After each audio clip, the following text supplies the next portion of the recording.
पाकिस्तान के शहर पेशावर के रेड जोन में एक सुसाइड अटैक हुआ है जिसमें तकरीबन 35 से 40 लोगों की जानें गई हैं। इसके अलावा 150 के करीब लोग जख्मी हुए हैं। पाकिस्तान ने बहुत सी कोशिशों के बाद इंटरनेशनल मीडिया पर यह मैसेज देने की कोशिश की कि अब पाकिस्तान से टेररिज्म खत्म होता नजर आ रहा है, लेकिन ऐसे वाकयात के बाद क्या पाकिस्तान का इमेज बेहतर होगा या खराब होगा? आईसीसी की बात करें, चैंपियन ट्रॉफी पाकिस्तान में होने जा रही है जिस पर इंडिया ने यह बोला था कि हम अपनी टीम को नहीं भेजेंगे थ्रेट की वजह से, सिक्योरिटी इशू की वजह से। तब पाकिस्तान ने यह कहा कि जस्ट इल्जाम लगाया जा रहा है। क्या वाकई पाकिस्तान में टेररिज्म की वेव दिन ब दिन बढ़ती नजर आ रही है? तो इसका जिम्मेदार कौन है? क्या टीटीपी, क्या अफगानिस्तान, क्या इंडिया या कोई और पावर इसकी जिम्मेदार है? हम इंतहाई अफसोसनाक मनाजिर देख रहे हैं पेशावर के, जहां नमाज ज़ोहर के दौरान पुलिस लाइंस मस्जिद में मुबैना तौर पर खुदकुश धमाका हुआ, जिसके नतीजे में अब तक की इत्तलात के मुताबिक 32 अफराद जाँ बहक हो चुके हैं, 150 से ज़्यादा ज़ख्मी हैं। धमाके के बाद वज़ीर आज़म शहबाज शरीफ और army chief general Asim Munir हालात का जायज़ा लेने पेशावर पहुँच गए हैं और एक अहम इजलास भी तलब कर लिया गया है। पुलिस लाइन सदर का इलाका रेड जोन में है, जो एक हसास इलाका तस्वुर किया जाता है, जिसके करीब हसास इमारतें भी हैं। जय हिंद दोस्तों, पाकिस्तान ब्रेकिंग न्यूज चैनल में आप सभी का हार्दिक स्वागत। पाकिस्तान के पेशावर में पुलिस लाइन एरिया के मस्जिद में एक बहुत ही भीषण हमला हुआ, जहां पर एक सुसाइड बॉम्बर ने खुद को मस्जिद के अंदर जाकर ही उड़ा दिया। इस हमले में 59 लोगों के मारे जाने की खबर है अब तक और 157 लोग बुरी तरह घायल हो गए हैं, जहां पर शहबाज शरीफ और पाकिस्तान के आर्मी चीफ पेशावर में जायजा लेने के लिए पहुंच गए हैं।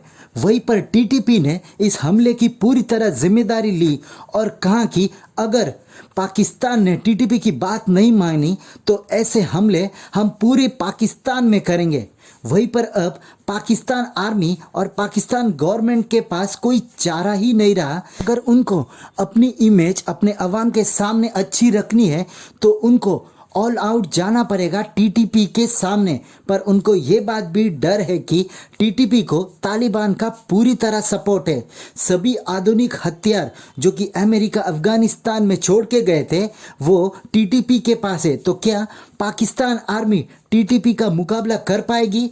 क्योंकि पाकिस्तान आर्मी पहले ही टीटीपी से डरती है और कोई भी मेजर ऑपरेशन करने से पहले 100 बार सोचती है, क्योंकि टीटीपी है कि हमला कर कर चुप नहीं रहती। और अगर पाकिस्तान आर्मी ने उनके ऊपर हमले किए तो पाकिस्तान आर्मी को घात लगाकर मारने में टीटीपी ने महारत हासिल की है और वो कभी भी कहीं भी पाकिस्तान आर्मी के लोगों को मार सकती है। तो क्या पाकिस्तान आर्मी के पास इतनी हिम्मत है कि वो टीटीपी के ऊपर हमला कर सके? देखकर तो नहीं लगता। ऐसे ही वीडियो को अंतिम तक देखते रहिए, लाइक कीजिए, शेयर कीजिए और सब्सक्राइब कीजिए हमारे चैनल को और बेल आइकन दबाना बिल्कुल भी ना भूले। और आपकी जो भी राय हो उसे कमेंट बॉक्स में ज़रूर दे। धन्यवाद। देखिए, मैं तो मानता हूँ कि ये एक बहुत बड़ा सिक्योरिटी लैप्स है। ठीक है, इसलिए कि हमारा जो दुश्मन है, खासतौर उन एरियाज में, वो दुश्मन तो हमें कह दिया है आप हमारे दुश्मन हैं और हम आपसे जंग फिर शुरू कर रहे हैं। एक तो उसने बता दिया आपको कि वो जंग मैदान में आ गया है और आपको पता भी है। दूसरी बात यह है कि इतना सेंसिटिव एरिया, पुलिस लाइंस, और वो भी मस्जिद, कितने मस्जिद में ये हुए हैं। ये मस्जिद एक टारगेट इसलिए बन गया है कि लोग इकट्ठे होते हैं उधर नमाज के लिए, तो उनके लिए बड़ा आसान है। मगर आपने क्या सिक्योरिटी किया? इतना सारा एक्सप्लोसिव्स के साथ एक आदमी घूम रहा है, आराम से अंदर आ गया और पहली रो में जाके या दूसरी रो में जाके खड़ा हो गया। कोई किसी ने उसको पूछा ही नहीं है। I mean it is remarkable. देखिए, हमें पता है ये कौन है, हमें पता है ये क्यों कर रहे हैं। अब एक वादा करें अपने आप के साथ, दो स्टेप्स लें। एक तो आप वादा करें कौम के साथ कि हम इनके पीछे लगेंगे और जिस मुल्क में भी है हम जाके इनसे हम बदला लेंगे, इंसाफ पहुंचाएंगे, उधर इनको कटहरे में लेंगे, उधर भी। दूसरी बात, आप क्यों नहीं मस्जिदों में एक छोटा सा लोकल लोगों को, ट्रस्टवर्दी लोगों, गुड क्रेडेंशियल्स वाले लोगों, जिनके पास अच्छी नौकरी और सब उनका रिकॉर्ड अच्छा है, उनको आप बेशक हथियार दें और कहें कि इस मस्जिद का ड्यूरिंग प्रेयर, नमाज के पहले, नमाज के वक्त, नमाज के बाद तक आपका इधर पहरा रहेगा, आपकी जिम्मेवारी होगी। देखिए इंडोनेशिया में क्या करते हैं, इंडोनेशिया में हर सड़क के कोने पे एक आदमी को रखते हैं, उसको तनख्वाह नहीं देते, मगर उसको होता क्या है, उसका नाम होता है जागा।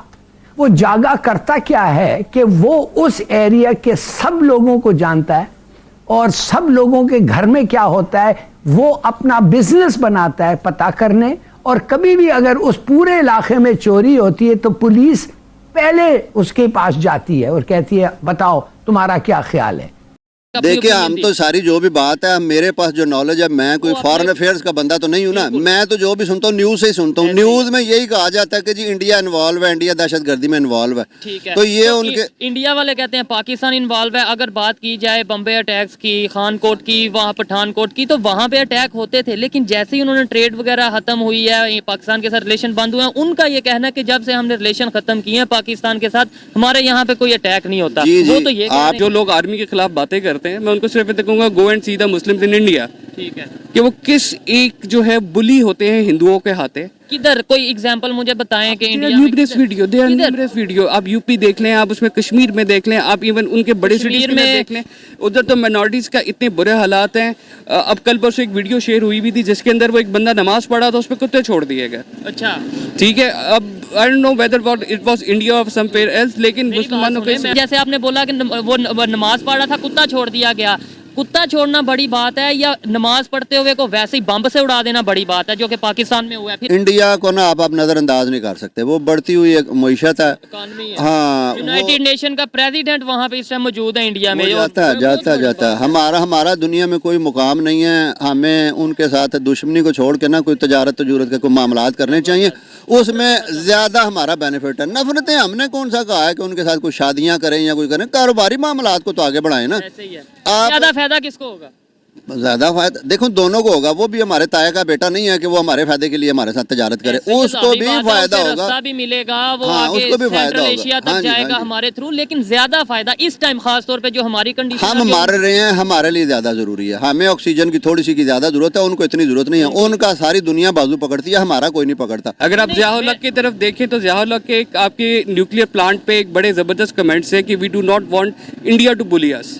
तो तभी ज़िया उल हक ने हमारे यहाँ पे एक न्यूक्लियर पावर प्लांट का एक रखा। इंडिया का जो बच्चा है वो मतलब है हमारे यहाँ अभिनंदन को भी भेजे तो हम समझे कि वो जस्टिफाई कर रहा होगा। वो उसने डे 1 से कश्मीर से लेके बांग्लादेश जो बना, पाकिस्तान बना, उसने हमारे साथ हरामजादियां की हैं। तो आपने अभिनंदन की बात की है, हम प्रूफ क्यों नहीं दे देते, सजा क्यों नहीं दिलवाते? अभी तक केस लटकता क्यों जा रहा है? इंटरनेशनल कोर्ट पे प्रूफ दे के सजा दिलवाएं और दुनिया को बताएं लो जी इंडिया का जासूस था, हमने पकड़ा और सजा दिलवाई। क्या वजह? कमजोर हैं? हाँ, हम कमजोर हैं, डेफिनेटली हम कमजोर हैं। इंडिया और वजह यह है कि हम मुसलमान हैं। इंडिया का दुनिया को पता है कि वो झूठा है, लेकिन दुनिया उसकी बात को परचेज करती है। हम सच्चे हैं, हम मुसलमान हैं, हमारी बात को दुनिया परचेज नहीं करती।